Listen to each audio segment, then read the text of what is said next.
ہارون رشید کو ایک مرتبہ پیاس لگی تو اس نے دربار کے خادم کو کہا کہ ایک پانی کا پیالہ لاؤ۔ خادم پانی کا پیالہ لایا۔ ایک اللہ والے پاس بیٹھے ہوئے تھے، وہ کہنے لگے بادشاہ سلامت، میری بات پہلے سن لینا، بعد میں پانی پینا۔ یہ بتائیں کہ اگر آپ کو پیاس لگی ہوئی ہو، حلق خشک ہو اور پانی کی طلب ہو اور آپ پانی کا پیالہ مانگیں اور کوئی بندہ آپ کو کہے کہ مجھے اس کے بدلے کیا دیں گے کہ میں آپ کو پانی کا پیالہ لا کر دوں، تو بادشاہ نے کہا میں آدھی سلطنت دے دوں گا۔ اس نے کہا اچھا، آپ نے وہ پانی کا پیالہ پی لیا۔ اب پانی کا پیالہ جسم میں پیشاب بن کے رک گیا، نکلتا نہیں اور آپ سخت تکلیف میں ہیں، اور پوری دنیا میں ایک حکیم ہے جس کے پاس پیشاب آور دوائی ہے۔ وہ کہتا ہے کہ مجھے پہلے فیس دو پھر دوائی دوں گا، تو آپ کتنی فیس دینے کے لیے تیار ہو جائیں گے؟ اس نے کہا آدھی سلطنت دینے کے لیے تیار ہو جاؤں گا۔ کہنے لگے کہ اس کا مطلب کہ تیری ساری بادشاہی کی قیمت ایک پانی کا پیالہ پینے اور جسم سے پیشاب بنا کر نکال دینے کے برابر ہے، کیا اس پہ تو فخر کرتا ہے اور غرور کرتا ہے؟ تو اور رشید کی آنکھوں میں آنسو آ گئے کہ واقعی ہم تو محتاج بندے ہیں، اللہ تعالیٰ کی نعمتوں کے بغیر تو ہم جی ہی نہیں سکتے۔ میرے پاس ایک مرتبہ مہمان آئے، امریکہ سے ڈاکٹر تھے، میں نے انہیں کھانا کھلایا، پھر میں نے انہیں بستر پہ پہنچایا اور کہا کہ جی آپ سو جائیں، فجر کی نماز کے لیے میں آ کے جگاؤں گا اور آپ کو لے کے مسجد جاؤں گا۔ تو وہ دیوار کے ساتھ اوٹ لگا کر بیٹھے اور کہنے لگے جی میں سو جاؤں گا۔ میں نے سوچا کچھ اوراد و وظائف کرنے ہوں گے تو ٹھیک ہے کرے، چلا گیا۔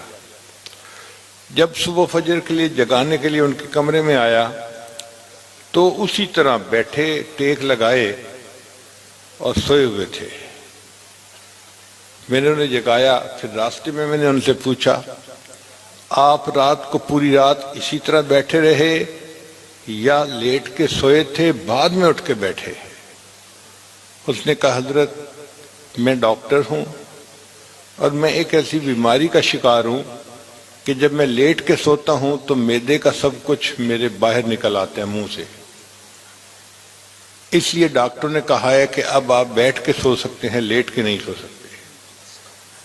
ان کو ان کے یاد دلانے پر مجھے احساس ہوا کہ یا اللہ، یہ لیٹ کے سونا بھی کتنی بڑی آپ کی نعمت ہے۔ پھر ہم نے اس پر ریسرچ شروع کی تو ہمیں پتہ چلا کہ بہت سارے جاندار ایسے ہیں جو لیٹ کے نہیں سوتے، کھڑے کھڑے سو لیتے ہیں، ان کی قسمت میں لیٹ کے سونا نہیں ہے۔ اور ہمیں دیکھیں اللہ تعالیٰ نے کتنی بڑی نعمت عطا فرمائی، سردی کے موسم میں کمبل لے کر رضائی لے کر آرام سے لیٹ کے نیند کے مزے لے رہے ہوتے ہیں۔ یہ اللہ تعالیٰ کا فضل اور اس کا احسان ہی تو ہے۔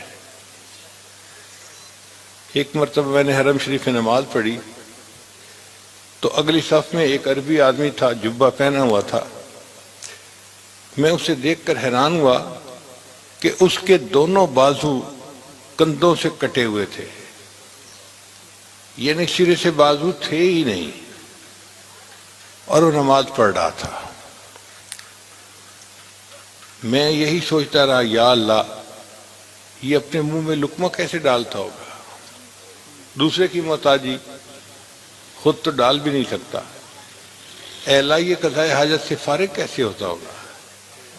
اے اللہ رات کو سوتے ہوئے اس کے اوپر سے کمبل رضائی ہٹ جائے تو یہ دوبارہ رضائی کو کیسے اپنے اوپر لیتا ہوگا؟ اور ایسا بندہ بھی حرم میں آ کے نماز پڑھ رہا ہے اور اللہ کا شکر ادا کر رہا ہے۔ ہمیں اللہ نے صحیح سلامت ہاتھ دیے، پاؤں دیے، جسم دیا، ہم اللہ کا کیوں نہیں شکر ادا کرتے؟ ہمیں بھی چاہیے کہ جتنا شکر ادا کرتے ہیں کر سکتے ہیں اتنا زیادہ کریں۔